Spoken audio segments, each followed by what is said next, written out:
Hi everybody, this is Alchemist2, and I'm back again with another movie review. This is the second Equestria Girls movie called Rainbow Rocks, and if you haven't seen the first one, it probably won't make that much sense, because the first one actually chronicles how Twilight is able to go into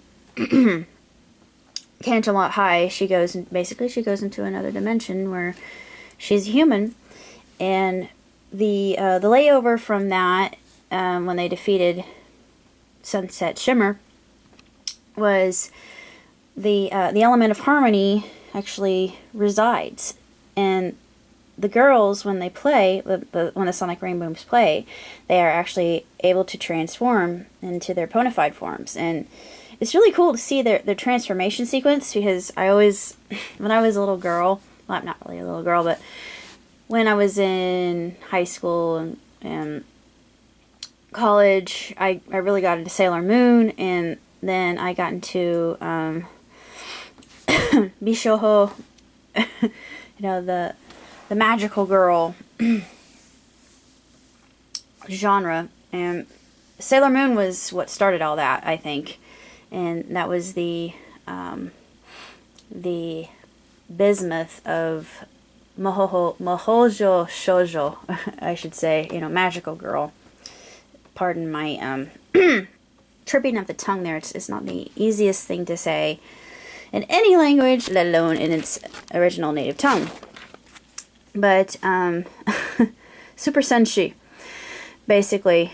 And what happens is, with Sunset, what she did in the first movie in Equestria Girls, there's still a lingering effect of that, and everybody at Canterlot just lay into her, and they guilt her, and they consistently remind her of the her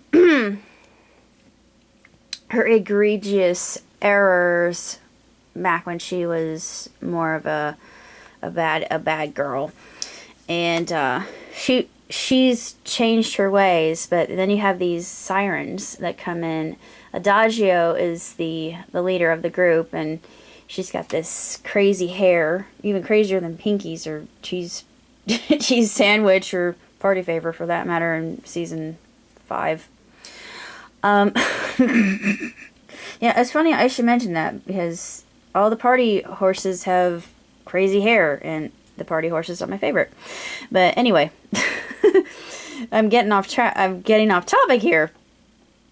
But I love this movie. The music is absolutely sensational, and of course I love every element that's embodied in the different characters, and they let little things get in their way, and the sirens really didn't have much sway over them until they realize each of the characters wants to do their own thing, and they forget that it's about the group rather than about themselves.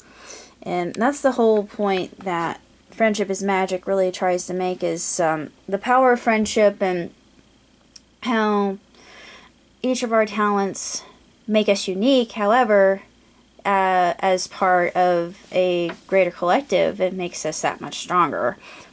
And I really like that message, and this showcases that quite well. And I love the music, and it kind of reminded me of Gem and the Holograms. And I was thinking, in a sense, Adagio and her group, they would be the Misfits, and Twilight and her group, they would be Gem and the Holograms. And I thought,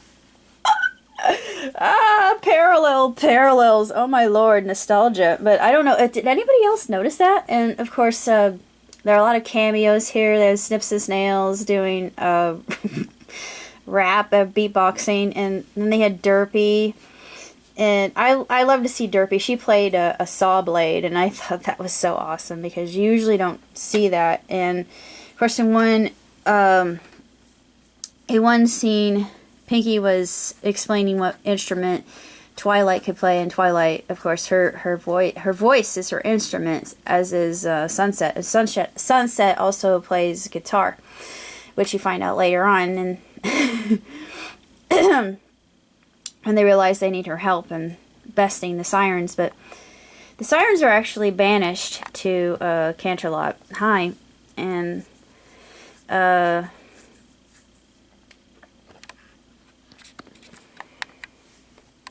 Starswirlbeard, he actually sent them there. He was able to open a portal to banish them because they had lived on the discord and disorder of basically turning everybody else against each other using the power of song through their pendants. And the only thing that was giving them the ability to do that was the the pendants that they wore in and of themselves. And I always thought that was very intriguing, because the whole idea of amulets having power, it's not really a new concept. It's a tried and true trope that's been used in fantasy for eons and decades and millennia, even when the genre first became popular. And as far as movies are concerned, I actually like Rainbow Rocks a lot better than I do Equestria Girls, even though Equestria Girls is an excellent primer to the characters in their alternate dimension form. And I must say, I really enjoyed it, and the ending actually gave me pause, because we saw the real Twilight, human Twilight, with Spike, and Spike didn't speak. That Spike actually barked like a dog would, and she was measuring seismic activity, and it sort of kind of made me scratch my head a bit. And I thought, are they going to do another multi-dimensional film linking this to the regular MLP FIM universe, or what's Hasbro going to do? Because there's potential there, and I hope that they do something with it. I really, really do. Now I'm actually going to talk about what I feel about the new season. I know I haven't really been reviewing any episodes. I really should. I really should review the new episodes, because I feel like I need to as a Pegasister, and I've been lax in my duties. Forgive me. The new episode, the two-parter Cutie map, I really enjoyed it. The whole concept that of the map in and of itself, leading them to a new locale, I thought was very creative, very innovative, and then their cutie marks would alert them to whatever new area that they had to enter into. And of course we meet Sugar Belle and Double Diamond, and my new favorite, which is Party Favor. I love Party Favor. Party Favor rocks. And I know I ship cheese pie, and I do this heartily, but I also ship Party Pie. Oh gosh, please don't hate me, but I do. I can't help it. I gotta put the Party Ponies together. They belong together. They need each other. They are two halves of the same whole, and I don't know, just putting them all together, I think, would be something incredibly epic. And it's already been done on DeviantArt, and I've seen it, and I thought, squee! I was so happy. And of course, I think that Twilight and I forget, Flash Century. Yeah, Flash was in this movie, and I really want to see them together. I want to see Flash in just regular My Little Pony, but I haven't seen that, and I just think they should be together. I know they don't really do a lot of relationship stuff because it's a kids show, but still, I mean, we see the Doctor, well, the 11th, not the 11th, but the 10th Doctor, 10.5 with Derpy, you know, that whole Whovian universe thing. They had other Doctors in the background, and I would see them, and I would go into my fangirl tizzy because I'm a Whovian too.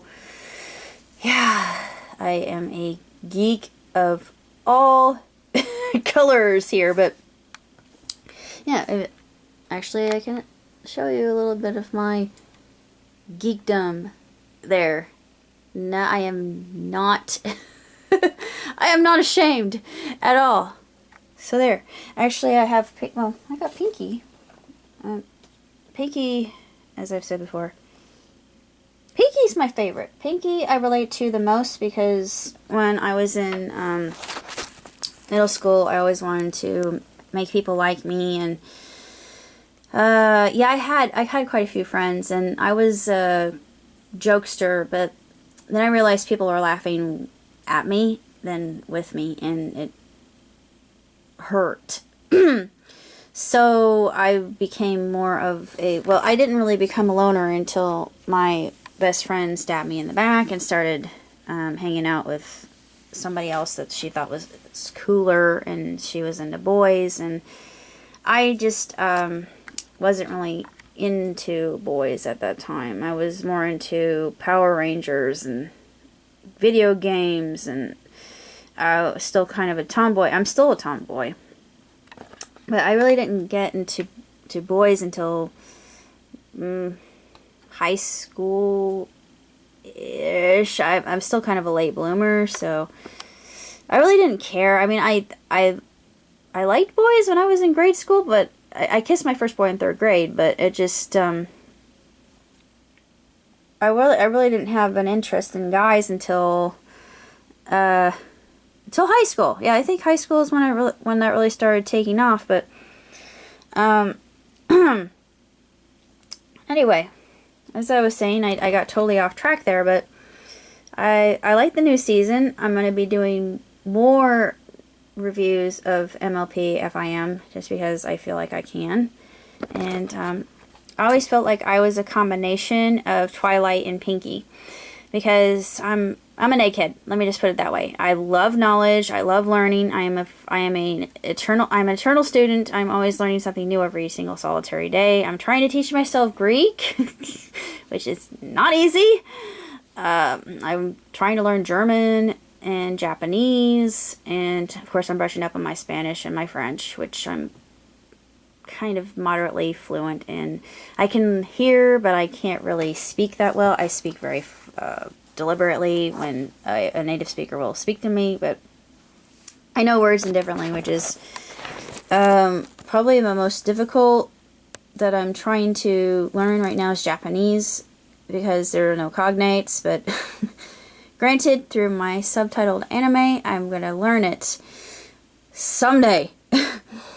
God willing, but it has proved very laborious, but granted I will conquer this because I like a challenge, just like Twilight does. Let me see. I think I have a little bit of flutter in me too, because I got this St. Francis spirit. Animals like me. I like animals. They're around me all the time. And if you've seen my previous videos, you probably know that I have an Airedale named Griffin, and and a calico cat named Peanut, who just who is very persnickety. Well, actually, he's very territorial, and he basically owns me. I guess you can say the element of honesty, it's definitely in me. I'm hardworking, like Applejack is. I got the tomboy thing going with Rainbow Dash. Athleticism, I'm not an athlete, but I like to keep myself active. Now, Rarity, the only thing I have in common with Rarity, well, I only dress for comfort, so no, the whole idea of fashion doesn't really do anything for me. Oh, by the way, I'd love to see her with Trenderhoof more often, even though it just didn't happen in simple ways, which kind of irritated me. But if Trend were to ever come back, I think that to have those two together would be ultimate bliss, and as Rarity would say, divine. I have one thing in common with Rarity, and the thing I have in common with Rarity, other than my generosity, is the fact that I am a rock hound. I love gems. I love sparkly things. I love things that shimmer. I love things that have holograms like so. Pretty. Shimmery. Yes, I like stuff like that. I like glitter. So that's the girly thing about me. I like color like rainbow does. My favorite color is blue. Next favorite color, red. And then from there, I would say purple, yellow, orange. Well, actually, no. It would be purple, green, yellow, orange. And then I would go to probably more earth tone, and I don't really do monotone very much, or monochromatic, although I do like monochromatic. I like the commentary. The commentary actually is very, very well done, and I have to say that the creative minds behind it, they did an excellent job. I don't want this to go over, so I'm going to be reviewing the next MLP, so till next time. Ciao, Tutti!